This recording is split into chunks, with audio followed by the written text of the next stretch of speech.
नमस्कार प्यारे विद्यार्थियों, स्वागत है आपका दृष्टि टीचिंग एग्जाम्स में। आज हम लोग अपने प्रथम प्रश्न पत्र से ही एक और महत्वपूर्ण बिंदु को लेकर पढ़ने वाले हैं। हम लोग बात करेंगे इग्नू के बारे में, या जब हम कक्षा में उच्चतर शिक्षा प्रणाली पढ़ रहे होते हैं, जब हम कक्षा में औपचारिक और दूरस्थ शिक्षा को लेकर बात करते हैं, तो दूरस्थ शिक्षा के बारे में सारी चीजें पढ़ लेने के बाद जब हम मुक्त विश्वविद्यालयों के संदर्भ में पढ़ते हैं, तब ये बिंदु हमारे सामने आता है। उससे पहले भी इग्नू का कई जगह संदर्भ आता है। जब हम आईसीटी पढ़ रहे होते हैं, सूचना एवं संचार प्रौद्योगिकी के बारे में कक्षा में पढ़ते हैं, तो वहां भी हम ये बात करते हैं, जो उच्चतर शिक्षा से जुड़ी डिजिटल पहलें हैं, उसमें भी एक जगह आता है कि हम ई ज्ञान कोश के बारे में पढ़ रहे होते हैं। हम इग्नू के जो सामग्री है, अध्ययन सामग्री है, उसकी सरलता को लेकर कक्षा में कई बार बात करते हैं।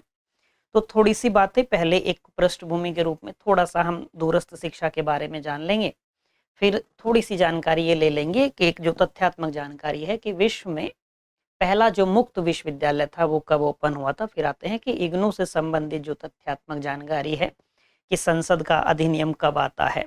और दूसरी बात कि अभी अंतर्राष्ट्रीय स्तर पर हम देखते हैं कि इग्नू की ख्याति व्याप्त है ना। बहुत सारे देश ऐसे हैं जहां इग्नू अपनी शैक्षिक सेवाएं प्रदान कर रहा है। कुछ अंतर्राष्ट्रीय स्तर के जो क्षमता निर्माण की संस्थाएं हैं, उनके साथ मिलकर, यूनेस्को के साथ मिलकर कई सारे देश ऐसे हैं जहां इग्नू अपनी शैक्षिक सेवाएं प्रदान करता है।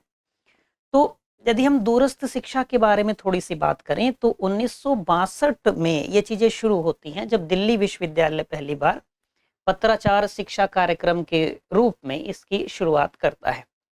लेकिन यदि हम ये बात करें कि विश्व स्तर पर यदि आपसे पूछ लिया जाए कि पहला मुक्त विश्वविद्यालय कहाँ खुला था, कब खुला था, तो समय था 1969 का, और स्थान के आप ध्यान रखेंगे, इंग्लैंड में पहला मुक्त विश्वविद्यालय ओपन हुआ था।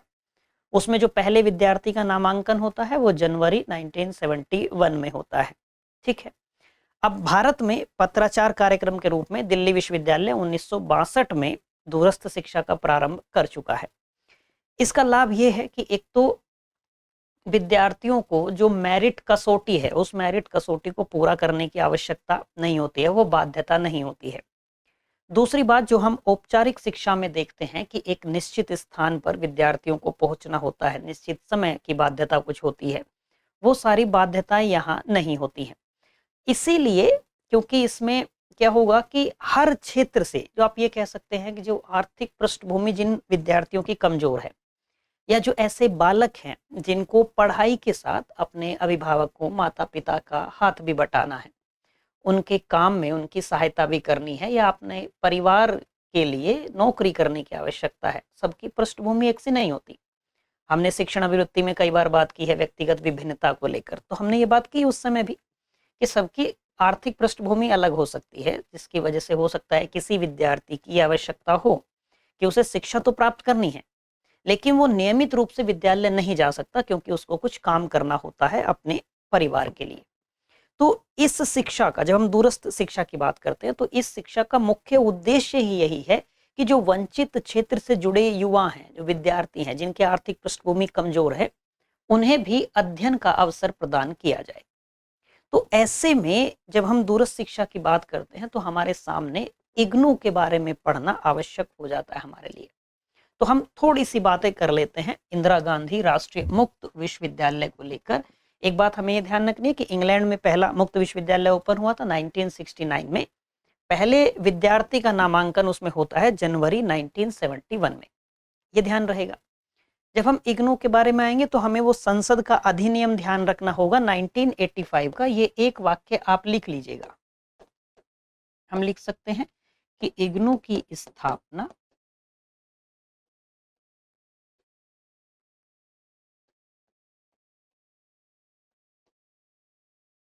संसद अधिनियम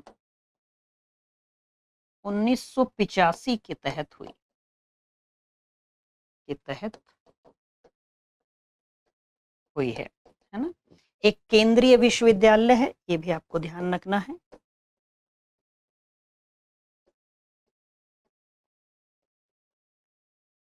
केंद्रीय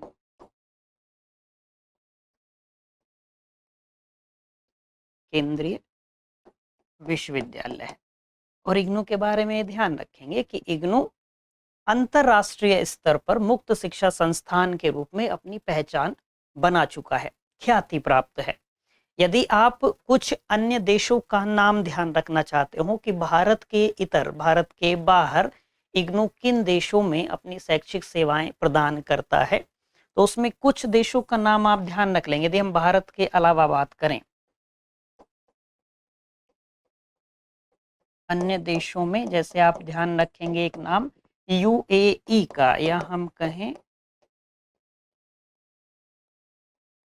संयुक्त अरब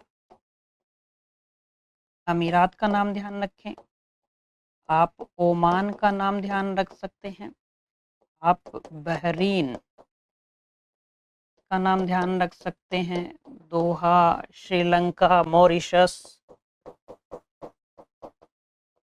श्रीलंका का नाम ध्यान रखें, आप मॉरिशस का नाम ध्यान रख लेंगे, आप नाम ध्यान रख लेंगे मालदीव का, आप पड़ोस में जाएंगे तो आप नाम ध्यान रखेंगे नेपाल का नाम ध्यान रख लीजिए, उधर आप केन्या, फिजी,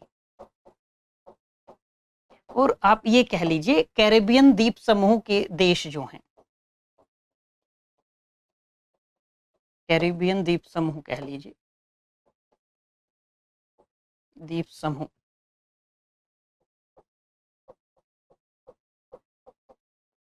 आदि, ये ऐसे देश हैं जहां इग्नू अपनी शैक्षिक सेवाएं प्रदान करता है। एक आपको ये ध्यान रखना है, जैसे यूनेस्को के साथ मिलकर एक जो अंतर्राष्ट्रीय स्तर पर जो क्षमता निर्माण वाली संस्थाएं होती हैं, जो अंतर्राष्ट्रीय स्तर पर काम करती हैं, उनके साथ मिलकर भी इग्नू कुछ देशों में अपने शैक्षिक कार्यक्रम चलाता है, या आप ये कह लीजिए कि शिक्षा तक वहाँ के युवाओं की पहुँच प्रदान करता है, वहाँ तक अपने शैक्षिक कार्यक्रम संचालित करता है। तो ये बिंदु आपको विशेष रूप से ध्यान रखना है कि इग्नू यूनेस्को और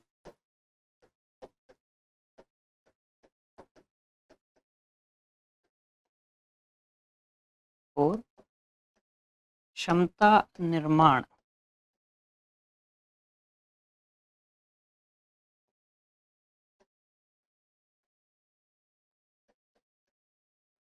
अंतरराष्ट्रीय संस्थानों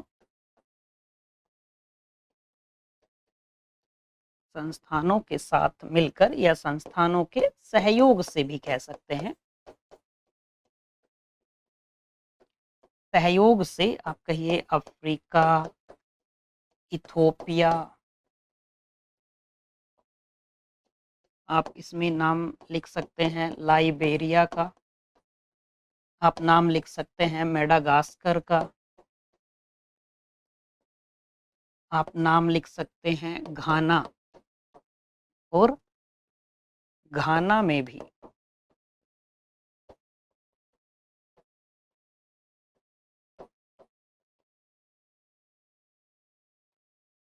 दूरस्थ शिक्षा कार्यक्रम की पहुंच प्रदान करता है। ठीक है, मेन कैंपस कहाँ है, मुख्य परिसर कहाँ है इग्नू का, तो दिल्ली में स्थित है, साकेत में मैदान गढ़ी, वो इग्नू का मुख्य परिसर है, मेन कैंपस है। ठीक है, यदि थोड़ी सी बात अब इसके संदर्भ में और की जाए व्यवहारिक समझ बनाने के लिए, तो आप ये कह सकते हैं, जैसे हमने कहा कि एक तो ऐसे विद्यार्थी हो सकते हैं जिनकी आर्थिक पृष्ठभूमि अच्छी नहीं है, दूसरा ऐसे विद्यार्थी हो सकते हैं जैसे व्यक्तिगत विभिन्नता विद्यमान है, हर विद्यार्थी की बौद्धिक क्षमता एक सी नहीं हो सकती।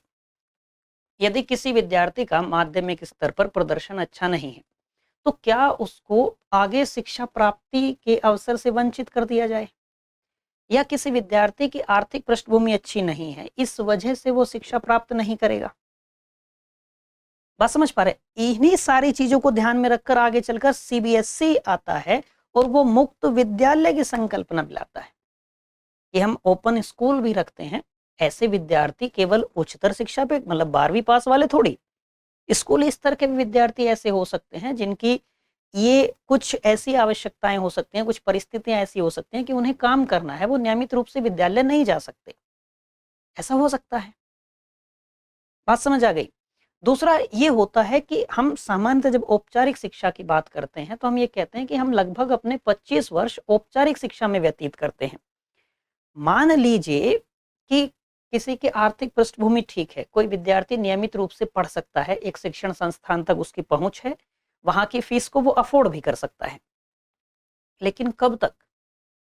ऐसा भी तो हो सकता है कि कोई विद्यार्थी पढ़े, उसने उच्चतर शिक्षा प्राप्त की, कोई नौकरी करने लगा, कोई व्यवसाय करने लगा, लेकिन उसकी व्यक्तिगत जिज्ञासा ऐसी है कि उसे आगे किसी विषय विशेष में और शिक्षा प्राप्त करनी है, लेकिन परिवार के लिए उसे नौकरी करनी भी आवश्यक है या कोई व्यवसाय करना भी जरूरी है।